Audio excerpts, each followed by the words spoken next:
आप देख रहे हैं कहानी कुर्सी की। प्रधानमंत्री नरेंद्र मोदी वर्ल्ड मीडिया में ही नहीं बल्कि देश की हेडलाइन में भी छाए हुए हैं। प्रधानमंत्री नरेंद्र मोदी ने जीएसटी में जो रिफॉर्म किया, रोजमर्रा के जरूरत वाली सामानों पर जीएसटी या तो शून्य कर दिया या घटाकर 5% कर दिया। जीवन बीमा और हेल्थ इंश्योरेंस पर जीएसटी शून्य कर दिया। 1200 सीसी से छोटी कारों को सस्ता कर दिया। एसी, टीवी, वॉशिंग मशीन सबसे 22 सितंबर से ये सब सस्ते हो जाएंगे। यानी नवरात्र के पहले दिन से लोगों को महंगाई में बड़ी राहत मिलने वाली है। दीपावली से पहले पीएम मोदी ने इंडस्ट्री को बूस्टर डोज दे दिया है। इसके उलट अगर हम बात करें तो विपक्ष अभी तक जो हेडलाइन मैनेजमेंट कर रहा था, राहुल गांधी वोट अधिकार यात्रा कर रहे थे, तेजस्वी यादव उनके साथ बिहार में थे। इस यात्रा के खत्म होने के साथ ही जो हेडलाइन मैनेजमेंट है या जो हेडलाइंस बना रहे हैं वो पीएम मोदी बना रहे हैं। और ये दोनों नेता अब अपनी जो पॉलिटिक्स है, तेजस्वी जात की पॉलिटिक्स करते हुए नजर आ रहे हैं और राहुल गांधी अभी थोड़े से खामोश नजर आ रहे हैं। अगर आप बात करें सी वोटर सर्वे की, तो सी वोटर सर्वे जो कि अगस्त में किया गया था, उसके मुताबिक अगर अगस्त में लोकसभा चुनाव होते हैं तो नरेंद्र मोदी के अलायंस एनडीए को लोकसभा की 543 सीटों में से 324 सीटें मिल सकती हैं। इंडिया अलायंस को 208 सीटें मिल सकती हैं और अन्य पार्टियों के खाते में 11 सीटें जा सकती हैं। अब आप सोचिए कि अगर जीएसटी रिफॉर्म के बाद यानी नवरात्र और दीपावली के बाद चुनाव होंगे तो ये आंकड़ा 300 या 350 के पार पहुंच जाएगा। क्या इसका फायदा एनडीए को बिहार में मिल सकता है? या जिस तरीके से ताबड़तोड़ फैसले अभी प्रधानमंत्री ले रहे हैं, महंगाई का मुद्दा अगर खत्म सरकार की तरफ से किया जा रहा है, चीजों को सस्ता करके, एग्रेसिवली जिस तरीके से एनडीए हर मुद्दे पर इस वक्त प्रचार प्रसार कर रही है, तो बिहार चुनाव से पहले क्या हेडलाइन मैनेजमेंट जो कर लेगा उसे जनता चुनेगी? इस पर हम चर्चा कर लेते हैं। हमारे साथ खास मेहमान लगातार बने हुए हैं। हर्षवर्धन जी, अभी अगर हम कंपैरिजन करें तो वोट अधिकार यात्रा में राहुल गांधी एग्रेसिव थे, तेजस्वी यादव एग्रेसिव थे, लेकिन एकाएक अब लग रहा है कि पीएम मोदी ने हेडलाइन मैनेजमेंट शुरू कर दिया है। चाहे जीएसटी रिफॉर्म की बात कर लें, पीएम मोदी की माताजी को जिस तरीके से गाली दी गई थी उस पर एक जो इमोशनल कनेक्ट है वो बनाने की बात कर लें, तो मोटा मोटी अगर देखें तो अभी ये दोनों नेता खामोश नजर आ रहे हैं और पीएम का ग्राफ बढ़ रहा है। देखिए, एक तो प्रधानमंत्री के पास कहें कि थोड़ा लिवरेज है, थोड़ा सा उनके पास वो गुंजाइश है। वो भारत के प्रधानमंत्री हैं, कई ऐसे निर्णय ले सकते हैं जिसको हम कहते हैं ना कि गवर्नमेंट स्कीम के जरिए वो चेंज कर सकते हैं, और इसके तो वो मास्टर हैं। लेकिन एक बात हमें समझनी होगी, नरेंद्र मोदी बहुत योजनाबद्ध तरीके से चलते हैं।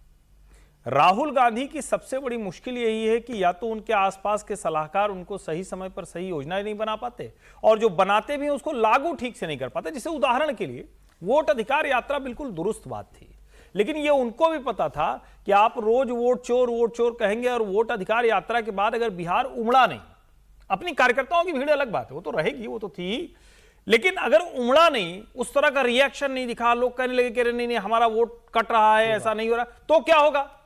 तो फिर अचानक वो मुद्दा शांत हो जाएगा। तो एक तरह से ये तो गड़बड़ी उन्होंने कर दी थी, स्ट्रेटेजिकली बहुत बैड मूव था। फिर आपने जो नाम लिए, जो कुछ किया, आप वो भूल जाइए कि क्या कुछ हुआ। तो कुछ दिन की हेडलाइन उनको मिली, लेकिन उसका नुकसान ज्यादा हुआ। फिर उसके आगे की अगर बात करें, अब राहुल गांधी और तेजस्वी किस जिद में थे? एक लाइन की बात थी, प्रधानमंत्री नरेंद्र मोदी को मां की गाली दी गई, उससे माफी मांग लेते, नहीं मांगी। फिर भाजपा ने बंद करा दिया, बंद में हालांकि थोड़ा सा भाजपा के लिए भी गड़बड़ हुआ क्योंकि उनके लोग भी थोड़ा ऊटपटांग हरकत करते। उसके बाद केरल कांग्रेस और आगे चली गई, वो बीडी और बिहार को जोड़ दिया, जिसपे तेजस्वी को भी माफी मांगनी पड़ गई और कांग्रेस को भी उसको वापस लेना पड़ा। ये जो मूव है इसकी बात अलग से करनी चाहिए। लाल किले से प्रधानमंत्री बोलते हैं 15 अगस्त और 22 सितंबर से लागू हो जाएगा। ऐलान होने की तारीख छोड़िए, 22 सितंबर से लागू हो जाएगा। लागू होगा ये अलग एक चीज है, लागू होके लागू होता हुआ जनता को दिखे। सभी कार कंपनियां, सभी प्रोडक्ट बनाने वाली कंपनियां बाकायदा चार्ट बनाकर, मैंने तो आज तक मेरे ध्यान में नहीं, कार कंपनियां सस्ती भी करती थी तो उनका विज्ञापन आता था कि हमने ये कर दिया, लेकिन टैक्स रिबेट को जस का तस जनता के हाथ में पकड़ा देना ये कभी हुआ नहीं। और जब ये आप करते हुए दिखते हैं तो पब्लिक को ठीक लगेगा, अच्छा भाई कौन सी गाड़ी खरीदनी है, ये सारे मॉडल आपके सामने है, किसी में 50,000, किसी में 1 लाख, किसी में 1.5 लाख, वो छूट मिल रही। और इसको प्रधानमंत्री जब करते हैं तो जनता को लाभ पहुंच रहा है, सरकार की मंशा से पहुंच रहा है, जिसकी हम लोग बार बार चर्चा कर रहे थे ना कि इंश्योरेंस कंपनी अभी भी थोड़ा बेईमानी कर रही है, थोड़ी बदमाशी कर रही है, तो उनको भी राइट टाइम करेंगे। और निर्मला जी की एक लाइन ध्यान से सुननी चाहिए, उन्होंने कहा हमने ये तय किया है कि हम इसको फॉलो अप करेंगे। 22 सितंबर से मिनिस्ट्री में बाकायदा इसकी मॉनिटरिंग होगी, और जो हमारे एमपी हैं वो अपनी अपनी कॉन्स्टिट्यूएंसी में भी देखेंगे कि कहीं वो जो हमने टैरिफ कट किया है, टैक्स कट किया है, उसको पास ऑन कर रहे हैं या नहीं कर रहे हैं। तो जाहिर है हेडलाइन मैनेजमेंट से ज्यादा इंपैक्ट पर बनती है और मोदी का इंपैक्ट दिख रहा है। टाइमिंग की बात यहां समीर जी की जा रही है कि टाइमिंग जो फैसले लिए जा रहे हैं सरकार की तरफ से, मोदी सरकार की तरफ से, चेहरा नरेंद्र मोदी हैं जिसका ऐलान वो लाल किले की प्राचीर से कर चुके हैं, वो टाइमिंग त्योहारों वाली टाइमिंग है, वो टाइमिंग बिहार की चुनावों वाली टाइमिंग है। ये परफेक्ट टाइमिंग है जिससे क्या उनका ग्राफ बिहार में बढ़ेगा। जो एक कोशिश की गई थी कि एक नैरेटिव को चिपकाया जाए वोट अधिकार यात्रा के जरिए, ये बताया जाए कि सरकार चोरी वाली सरकार है, बेईमानी से जीतती है, क्या इससे आगे अब ये नैरेटिव जा रहा है कि जनता को डायरेक्ट बेनिफिट पहुंचे? निश्चित रूप से देखिए, अगर प्रधानमंत्री मोदी का अगर बिहार में आप अगर दौरा देखेंगे तो पिछले 8 महीने में 7 दौरे प्रधानमंत्री मोदी के हो गए। अभी 13 सितंबर को पूर्णिया प्रधानमंत्री मोदी जा रहे हैं, तो 7 दौरे कर चुके हैं और प्रधानमंत्री हर दौरे में कोई ना कोई बिहार के लिए घोषणाएं करते हैं। और मुझे लगता है कि प्रधानमंत्री जो घोषणा कर रहे हैं उससे ज़्यादा अगर आप नीतीश कुमार को अगर देखेंगे बिहार के मुख्यमंत्री को, तो अभी तक उन्होंने कम से कम 70 से ज़्यादा घोषणाएं कर दी है। और जो नीतीश कुमार जो घोषणा करे डायरेक्ट बेनिफिट ट्रांसफर की, जो कि 10,000 रुपये महिला के खाते में आ जाएंगे, जिन महिलाओं को 400 रुपये मिलते रहे उनको 1200 रुपये मिलना लगेंगे, उसका भी एक बड़ा असर होने वाला है। तो जो कहते हैं डबल इंजन की सरकार, प्रधानमंत्री मोदी जो बड़े स्तर पर घोषणाएं कर रहे हैं, नीतीश कुमार जो छोटे स्तर पर अपने राज्य में महिलाओं को, युवाओं को घोषणा कर रहा है, तो एक और एक मिलकर जो 11 स्कीम हो रही है वहां पर बिहार के अंदर कि मोदी सेंट्रल लेवल से घोषणाएं कर रहे हैं, नीतीश कुमार बिहार में लोकल मुख्यमंत्री के रूप में जो घोषणा कर रहे हैं, तो ऐसा कोई क्षेत्र नहीं जो छूट रहा है इसके अंदर। और प्रधानमंत्री मोदी की देखिए जो 12 लाख का जो टैक्स एग्जम्पशन दिया था इनकम टैक्स में, वो तो लोकसभा चुनाव के पहले क्या था, उसका भी तो असर बिहार की जनता को फायदा मिलने वाला है। और प्रधानमंत्री मोदी ने जब मधुबनी गए थे, ऑपरेशन सिंदूर का भी उन्होंने जिक्र किया था कि भाई मैंने आपसे वादा किया था और आज आपकी भूमि पाकर इस बात का जिक्र कर रहा हूं। तो प्रधानमंत्री मोदी की उसके बाद से जो घोषणाएं रही और जो अभी जीएसटी को लेकर जो घोषणा दी है प्रधानमंत्री मोदी ने, निश्चित रूप से मध्यम वर्ग और लोअर मध्यम वर्ग के लिए बहुत फायदेमंद होने वाला है। और जो 22 तारीख से इंप्लीमेंट होगा, 28-29 तारीख को अधिसूचना लग जाएगी और 1 महीने बाद वोटिंग होगी, 22 सितंबर से लागू होगा और 28 अक्टूबर या 1 या 2 नवंबर को वोटिंग होगी। तो ताज़ा जनता को ज़्यादा याद रहता है। आप पहले घोषणा कर दो 6-7 महीने बाद हो तो जनता को याद नहीं रहता, ये तो बहुत ताज़ा भूल जाती है, तो बहुत ताज़ा मामला है ना। 1 महीने के बाद ही वोटिंग होगी, तो जब जनता वोट करने जाएगी तो उनको प्रधानमंत्री मोदी की दी हुई राहत और नीतीश कुमार की तमाम घोषणाएं दिमाग में रहेगी। अब राहुल गांधी सिर्फ वोट चोर कहते रहेंगे तो मुझे लग रहा है ऐसा कोई अर्थ नहीं है। राहुल गांधी को जमीनी स्तर पर जनता के मुद्दों को लेकर जाना चाहिए। प्रधानमंत्री ने जो घोषणा की है उससे कैसे उनको उभरना है, नीतीश कुमार जो घोषणा कर रहा है उससे बेहतर वो क्या दे पाएंगे, आने पे इस पर फोकस करेंगे। सिर्फ वो वोट चोर करते रहेंगे। लेकिन आप देखिए आज बिहार में तेजस्वी ने यात्रा शुरू कर दी है। तेजस्वी को लगा कि भाई राहुल के साथ यात्रा कर मेरा एक बड़ा वोट बैंक शिफ्ट हो रहा है, तो मुझे कांग्रेस के प्रेशर में नहीं आना है और सिर्फ वोट चोर की रैली से मैं चुनाव नहीं जीत सकता हूं। तो आज उन्होंने 15 दिन की अपनी यात्रा शुरू कर दी। उसमें राहुल गांधी नहीं है। हेडलाइन में रहेगा जनता उसकी बात तो करेगी ना। अब तेजस्वी यादव भी चाहते हैं कि वो भी हेडलाइन में रहें, क्योंकि एक तरफ नरेंद्र मोदी हैं जो बड़ी बड़ी घोषणाएं कर रहे हैं, तो लोकल लोगों को कैसे संभालना है या बिहार की लोकल पॉलिटिक्स कैसे करनी है, नीतीश कुमार ने जिम्मा संभाल रखा है। और अब जातियों को एकजुट करने की कोशिश तेजस्वी यादव ने शुरू कर दी है और कुशवाहा वोटर्स को साधने का काम करने की कोशिश की जा रही है, क्योंकि पारंपरिक तौर पर नीतीश के साथ ये वोटर्स रहते हैं। लेकिन अब तेजस्वी भी चाहते हैं कि कुशवाहा वोटर्स उनके साथ जुड़ जाएं, इसलिए उन पर डोरे डाले जा रहे हैं। क्योंकि बिहार में 35 से 40 सीटें ऐसी हैं जिन पर हार जीत का फैसला कुशवाहा वोटर्स करते हैं। उपेंद्र कुशवाहा जो एनडीए के साथ हैं, वो कुशवाहा समाज के बड़े चेहरे हैं। उन्होंने तेजस्वी यादव पर एक बड़ा अटैक बोला। तेजस्वी के डांस वाले वीडियो पर उपेंद्र कुशवाहा ने उन्हें लफुआ करार दिया है। गंगा किनारे जाकर डांस कर लेने से कोई मुख्यमंत्री बन जाए तो सबसे बड़ा डांसर भारत का प्रधानमंत्री बन जाए, सबसे बड़ा डांसर भारत का प्रधानमंत्री बन।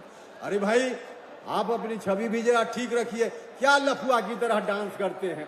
डांस करने की कोई जगह हो इस तरह से तो कीजिए, एंजॉय कीजिए, इस पर रोक नहीं है।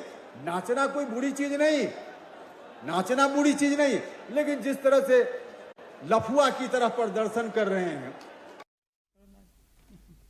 अब देखिए जात को एकजुट करने की कोशिश कर रहे हैं उपेंद्र कुशवाहा भी, कुशवाहा वोट बैंक को रिझाने का काम कर रहे हैं, इसलिए एक दूसरे पर जो तीखा प्रहार है वो इस वक्त जरूर तमाम नेताओं की तरफ से किया जा रहा है। अब विजय जी, बिहार में ही अगर जिस हेडलाइन मैनेजमेंट की हम बात कर रहे हैं, अब तेजस्वी यादव वोट अधिकार यात्रा के बाद से ऐसा लग रहा था कि उनके खेमे से कोई खबर नहीं बन रही है, इंडिया ब्लॉक के खेमे से कोई खबर नहीं बन रही है, तो उन्होंने जात को एकजुट करने की कोशिश शुरू कर दी। कुशवाहा वोट बैंक पर उनकी नजर टिकी है और इसी को लेकर शायद उपेंद्र कुशवाहा का ये तीखा रिएक्शन। बिल्कुल ठीक बात है। नहीं, तेजस्वी जी को पहले ही समझ में आ गया था जब ये वोट यात्रा चल रही थी, तो वो बार बार राहुल जी को भी कह रहे थे कि जो कुछ और इश्यूज हैं, इंपॉर्टेंट इश्यूज हैं, रोजगार का है, महंगाई का है, उस पर भी चर्चा करनी चाहिए। लेकिन राहुल जी का एक फोकस था कि भाई उस यात्रा को केवल वोट अधिकार पर या वोट चोरी पर जोड़ा जाए।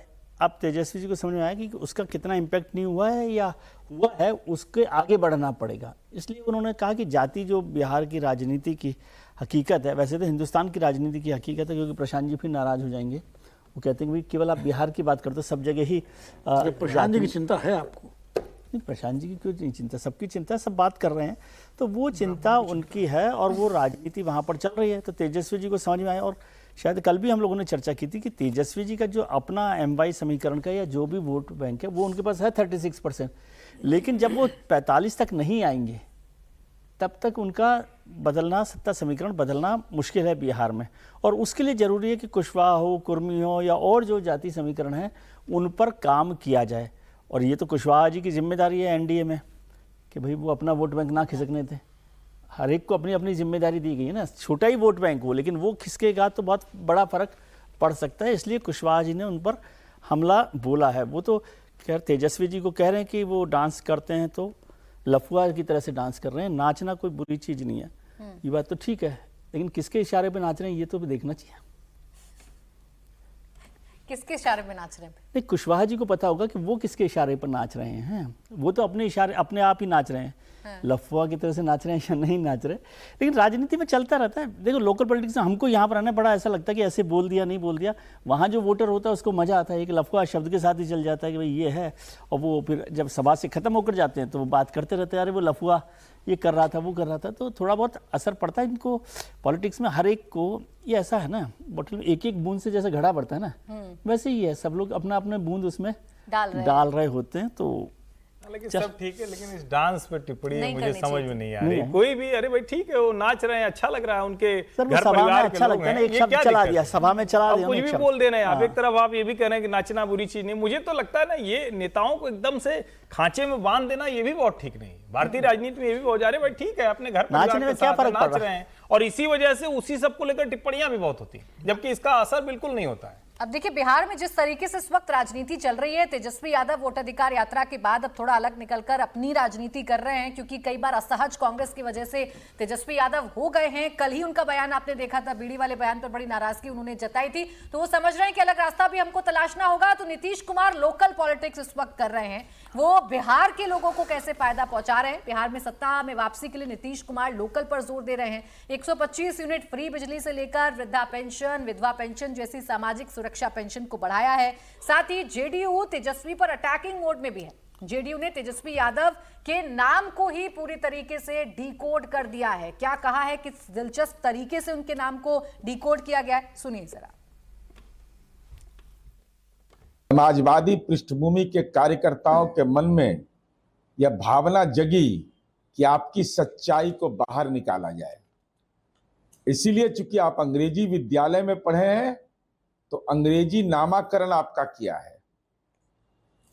टी से ट्रबल मेकर, ई से एस्केपिस्ट, जे से जेलस, ए से एरोगेंट, एस से सेल्फिश, एस से हाइपोक्रेटिक, डब्ल्यू से वेस्टफुल, आई से इनकम्पिटेंट, अयोग्य, और पूरे तौर पर आपके जीवन के बारे में कहा है टोटल इगोइस्टिक, अहंकार चरम सीमा पर।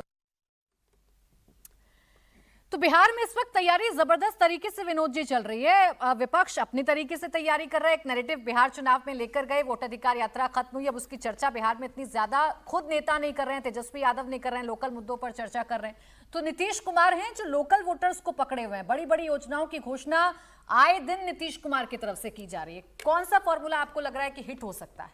देखिए, फार्मूला कौन सा हिट हो गया तो अभी तो जल्दी कहना मुश्किल है, लेकिन मुझे एनडीए घटक दल के दो नेताओं के जो मैंने बयान सुने, उपेंद्र कुशवाहा जी का और नीरज जी का, जो ये जेडीयू के वो है नेता, भैया व्यक्तिगत अटैक पर आ रहे हैं। अरे आप जीएसटी पे इतनी बड़ी घोषणा की है केंद्र सरकार ने, उस मुद्दे पर बात करिए, उसको अपना यूएसपी बनाइए। नीतीश कुमार रोज फ्रीबीज की घोषणा कर रहे हैं, हालांकि उसका एक समय बड़ा विरोध करते थे।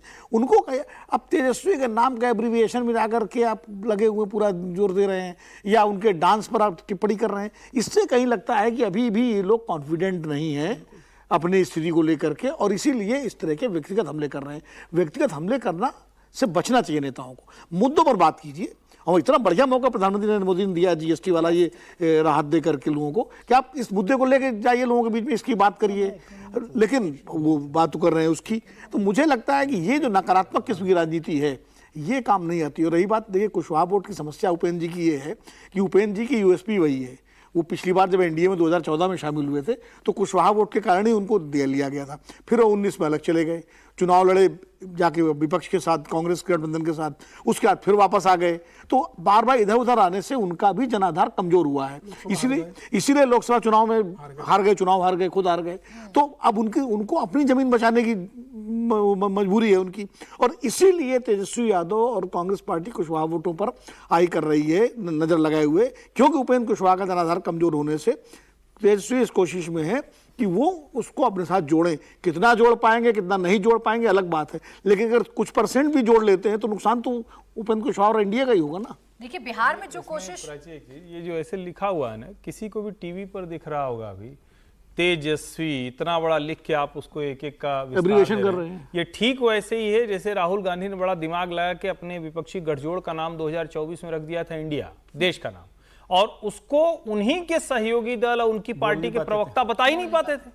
अब खुद नीरज कुमार जी को दोबारा कोई रोक के बोल दे कि अच्छा चलिए ठीक है, आपने तेजस्वी को जो बताया था जरा फिर से बताइए, तो ऐसी चीज जनता पे असर पड़ेगी क्या? जरा सोचना चाहिए। नहीं तो तेजस्वी प्रचार कर रहे हैं, मतलब कोई ऐसी चीज करना चाहिए। अच्छा, इसमें तो केवल तेजस्वी ज्यादा दिखता है, इसमें कोई इंपैक्ट ही नहीं होगा। ये मतलब अब देखिए जिस तरीके से राजनीति बिहार में हो रही है वैसी राजनीति अब यूपी में 2027 की तैयारी शुरू कर दी गई है। और जैसे नीतीश कुमार लोकल की बात कर रहे हैं, अपने बिहार की जितने भी वोटर्स हैं उनको लुभाने की कोशिश कर रहे हैं नई नई योजनाओं से, ऐसे योगी आदित्यनाथ भी यूपी में यही कर रहे हैं। योगी ने यूपी के टीचर्स को भी तोहफा दिया। अब यूपी के सभी शिक्षक, शिक्षा मित्र और सरकारी स्कूलों के सभी कर्मचारियों को कैशलेस इलाज की सुविधा मिलेगी। योगी के इस फैसले से 9 लाख परिवारों को फायदा होगा। योगी आदित्यनाथ ने कहा कि सरकार जल्दी ही शिक्षा मित्रों का मानदेय भी बढ़ाएगी।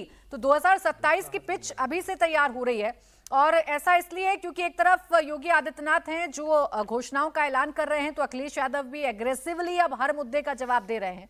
ऐसा नहीं है कि जाति जाति सिर्फ बिहार में हो रही है, यूपी में अखिलेश यादव चालान में भी जाति का कनेक्शन निकाल रहे हैं। उनकी गाड़ियों के ओवर स्पीडिंग का चालान कटा तो वो इसे जाति से जोड़कर बता रहे हैं। अखिलेश यादव ने तो यहां तक कह दिया कि चालान काटने वाले सीएम योगी की जाति यानी राजपूत से होंगे। दरअसल समाजवादी पार्टी की 36 लग्जरी गाड़ियों पर ओवर स्पीडिंग के चलते चालान जारी किया गया। इनमें एसपी अध्यक्ष अखिलेश यादव तथा और उनकी पत्नी डिंपल यादव के काफिले की 9 गाड़ियां शामिल हैं, जिस पर उन्होंने ये कहा कि विशेष जाति का कोई अधिकारी रहा होगा जिसकी वजह से उनका चालान कटा है। पहले सुनवा दूं सर, उसके बाद आप बताइएगा, सुनिए जरा। यानी कि थाने में गाड़ी थी, सुल्तानपुर सिटी में खड़ी थी पिछले एक हफ्ते से, और जैसे आदेश कराने में हमको 7 दिन लगे, और बेवजह की चालान हमारी गाड़ी में कर दी गई थी 20,000 रुपए की। मैं बताऊं आपको, जिसने चालान किया होगा, पैसा वसूला होगा, वो सरकार के मुख्यमंत्री के स्वजाति लोग होंगे। अभी कल ही हमें चालान मिले, हमें अपनी गाड़ी के। तुम्हारा कितना चालान हुआ है? ये 20,000 की चालान है, और बस हमारे सोचो कितना चालान होगा बताओ। कल मेरे पास कागज आए कि इतना चालान है आपको देना है, तो मैंने पलट के कागज भी नहीं देखा, और इसलिए नहीं देखा कि सरकार ने चालान किया है, उनके पास कैमरा होगा और उनके कैमरे में हमारी गाड़ी आई हुई होगी। तो हमने कहा ठीक है, स्वीकार चालान जितना है। चालान जो हमें देना है अपनी गाड़ियों का, सरकारी गाड़ियां जो हमारी ओवर स्पीडिंग की हैं एक्सप्रेस वे पर, 8 लाख रुपए का है। 8 लाख रुपए देने हैं। मैंने कल ही कह दिया कि दे दो इनको। अब इसके बैकग्राउंड में कहानी ये है होगी, जो कहानी होगी, जो सिस्टम को चला रहा होगा वो बीजेपी का नेता होगा, जो कैमरा या जो सिस्टम चला रहा है वो पक्का बीजेपी का होगा। मैं वो ट्रेस करूंगा कि वो बीजेपी का है कि किसका जानबूझ के हमारी गाड़ियों का चालान कटवा रहा है। तो चालान काटने वालों को ट्रेस भी करना चाहते हैं अखिलेश यादव, उन्हें बीजेपी का भी बता रहे हैं, उनकी जाति भी बता रहे हैं, लेकिन उनकी गाड़ियों पर ओवर स्पीडिंग का चालान हुआ, एक बार भी नहीं कहा कि हम अपने गाड़ी चलाने वालों को देखेंगे कि वो ओवर स्पीडिंग क्यों कर रहे हैं। तो दूसरी तरफ योगी आदित्यनाथ हैं जो इस वक्त फोकस्ड हैं कि उन्हें जितने भी लाभार्थी हैं या जितनी भी योजनाओं का फायदा पहुंचाना है उस पर वो फोकस करें, लेकिन मोटा मोटी जाति के इर्द गिर्द अखिलेश यादव अभी भी अपनी राजनीति कर रहे हैं। अब विनोद जी अपनी बात आप रखिए, अखिलेश यादव नहीं निकल पा रहे अभी भी इस फैक्टर से। नहीं, देखिए जाति की राजनीति तो सभी करेंगे, वो भी कर रहे हैं, पीडीए का भी इससे मुद्दा आ गया।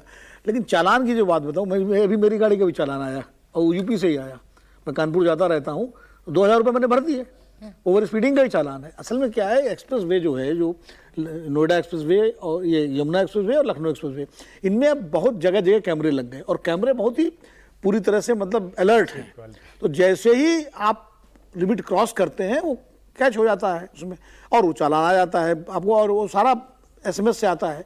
तो अभी 2000 रुपये का चालान मेरा था, मैंने भर दिया। भैया क्या करें, आप ब्राह्मण हैं जाति से? तो हम तो ब्राह्मण तो बीजेपी के साथ है ना, मैं तो नहीं। लेकिन मुख्यमंत्री तो राजपूत हैं। भाई ये तो आप अगले अब वो कैमरा हो सकता है, कैमरा हो जो CCTV जिसने लगाया वो भी यही तो अखिलेश जी ने बताया अभी। बता रहे हो मैं तो अपनी बात कर रहा हूँ, मैं अखिलेश जी की बात के बारे में नहीं बोल रहा। मैं ये खाली ये कह रहा हूँ, अखिलेश जी उत्तर प्रदेश के पूर्व मुख्यमंत्री हैं, उनका अभी भी उन्होंने कहा मैं इन्वेस्टिगेट करूंगा। बेहतर इन्वेस्टिगेट करना अच्छा है। कई बार कैमरों में अगर खराबी पकड़ में आएगी कि आप ओवर स्पीडिंग नहीं है फिर भी चालान हो रहा हो तो गलत है। लेकिन ये जरूर है कि चालान अब उत्तर प्रदेश में बहुत नियमित तरीके से हो रहे हैं गाड़ियों के, और कैमरे हर बड़े एक्सप्रेस वे पे और बड़े राजमार्ग पर लगे हुए हैं। लेकिन जब चालान होते हैं तो आपका तो लक्ष्मण रेखा लागोगे तो दुर्घटना तो होगी भाई। अगर ओवर स्पीडिंग करेंगे आप तो भाई आपको चाहे राजनीति में हो चाहे गाड़ी में हो, ओवर स्पीड आप करोगे तो उसका नुकसान तो उठाना ही पड़ता है आपको। तो अखिलेश यादव तो दोनों जगह ओवर स्पीड कर रहे हैं, गाड़ियां भी ओवर स्पीड हो रही है उनकी, और राजनीति में भी अभी बहुत ओवर स्पीड से चल रहे हैं फिलहाल। अब 2027 में चुनाव आ रहा है, अभी से वो जिस तरीके से चुनाव को लेकर जिक्र कर रहे हैं कि भाई चालान काटने वाले भी स्वजाति होंगे, मतलब राजपूत होंगे। भाई कैमरे लगे हैं, आपने ओवर स्पीड गाड़ी की, आपको चालान आ गया, आप चालान भर दीजिए। आपको अगर चालान नहीं भरना है, कानूनों का पालन कीजिए, जो लिमिट है उसके नीचे गाड़ी चलाइए, कोई चालान नहीं आएगा उसके अंदर। नहीं, मतलब चालान अगर आ रहा है तो सबसे पहले आप ये देखिए कि चालान किस जाति के व्यक्ति ने काटा। नहीं देखिए, इसका बेसिक तरीका अपने ड्राइवर को, जैसे मैंने अपने ड्राइवर को कह दिया भैया जो लिमिट है उससे स्विच थोड़ी नीचे रखो, वो नहीं जाएगी। अब जाएगी तो मैं तुम्हारी सैलरी, मैंने कहा अब अगर चालान होगा तो तुम्हारी सैलरी काटूंगा इसको पैसे, तब उसका हाँ सब तो ये करना पड़ेगा।